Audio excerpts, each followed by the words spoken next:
आपको पता है, कल मेरे को एक कॉल आया। एक बच्चा था, मुझे बोलता है सर मेरे को आपसे कुछ पर्सनल बात करनी है। मतलब बोलो बेटा। बोलता है सर मैं 15 साल का हूँ और मेरे को ना ब्रेस्ट डेवलप हो रही है। बोला ओके, बट मैं अपने पेरेंट्स को नहीं बता पा रहा हूँ और मैं बहुत ज़्यादा डिस्टर्ब हूँ। मेरे को ख्याल आ रहे हैं कि कहीं मैं थर्ड जेंडर में तो नहीं डेवलप कर रहा हूँ करके। मैंने नेट पे सर्च किया तो मेरे को आपका नाम बताया, तो मैं आपको फ़ोन किया हूँ सर, इसका ट्रीटमेंट करना है, कितने पैसे लगेंगे। यू वोंट बिलीव, मुझे 1 घंटा लगा उस लड़के को काउंसिल करके नॉर्मलाइज करने में। वो इतना ज़्यादा डरा हुआ था, वो मेंटली ट्रॉमेटाइज हो चुका था पिछले 1-1.5 महीने में, जब से उसकी ब्रेस्ट डेवलप हो रही थी। इस कॉल के बाद मैंने 2 डिसीजन लिए हैं। पहला तो ये कि यूएमसीसी अब हमेशा गायनेकोमेस्टिया का कंसल्टेशन फ्री ऑफ कॉस्ट करेगा। कोई भी हमसे आके कभी भी मिल सकता है गायनेकोमेस्टिया के कंसर्न में।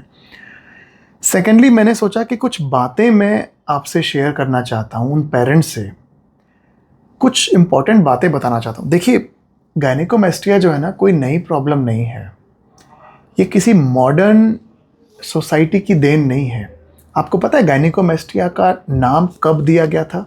आज से 2000 साल पहले एक गैलन नाम के व्यक्ति थे, ग्रीक सर्जन थे, उन्होंने एंशियन ग्रीक पीरियड में नाम दिया था। मतलब ये प्रॉब्लम 2000 साल पुरानी है। तो हम अलग अलग तरीके के माइंडसेट बना के रखे हैं इसको। देखिए क्या होता है ना, 2 प्रॉब्लम्स होती हैं। पहला ये कि जब बच्चा और ज़्यादातर जो होता है ना 10 से 20 साल 30 साल तक के बच्चों में होता है।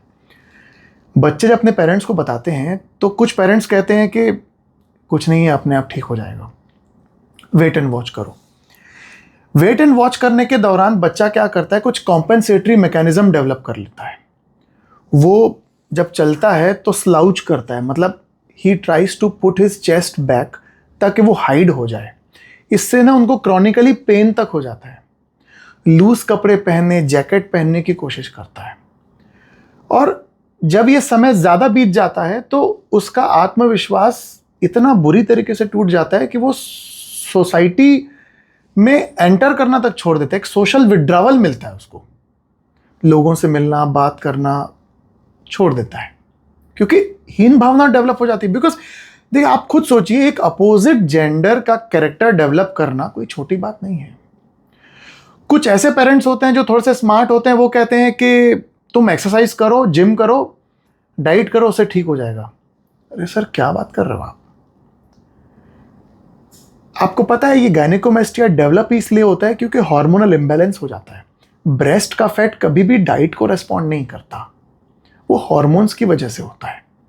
ऐसा होता है ना, तो फीमेल्स जब ज़्यादा खा रही हैं, कम खा रही होती ना, तो ये असर उनके ब्रेस्ट पे दिखाई देता। ऐसा कभी होता है क्या? नहीं होता।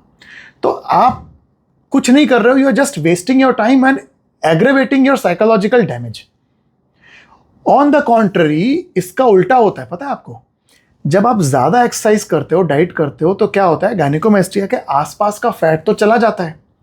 तो गायनेकोमेस्टिया की डेफिनेशन और ज़्यादा एग्रेवेट हो जाती है, और ज़्यादा प्रोमिनेंट हो जाती है, और ज़्यादा नोटिसेबल दिखने लगती है, नोटिसेबल हो जाती है। तो ये प्रोसेस आपके लिए काउंटर प्रोडक्टिव हो जाता है। देखिए, जिस चीज़ का आपको नॉलेज नहीं है ना, उसके बारे में सलाह मत दीजिए किसी को। गायनेकोमेस्टिया का ट्रीटमेंट बहुत ही सरल और बहुत ही सीधा है और पूरे तरीके से सेफ है। मात्र 1 घंटे का समय लगता है। एक छोटा सा होल बना के पूरे फैट को पिघला के निकाल दिया जाता है। ये कोई सर्जरी भी नहीं है, इसको एक प्रोसीजर माना जाता है। 4 घंटे में आपकी छुट्टी हो जाती है।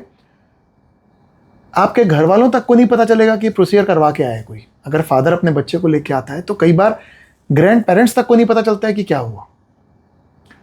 तो प्लीज़ ट्राई टू अंडरस्टैंड।